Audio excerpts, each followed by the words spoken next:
Yun, Toyota Vios. Yan o, grabe oil sludge yun. Tingnan nyo, putik. Pwede na magtanim. Yan, grabing oil sludge ang nangyari. Pabayaan ng langis yan. Kaya, inatulan natin to ng pull down engine kasi palaging misfire. Cylinder number 4. Yan, grabing putik. Yan mangyayari pag napabayaan ng langis. Kaya palagi kayo mag-change oil sa tamang kilometer o kaya kung gaano nakatagal.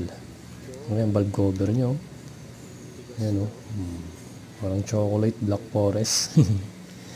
Yun lang mga idol. Ito yung mga langis na natuyo. Ganyan mangyayari. Okay.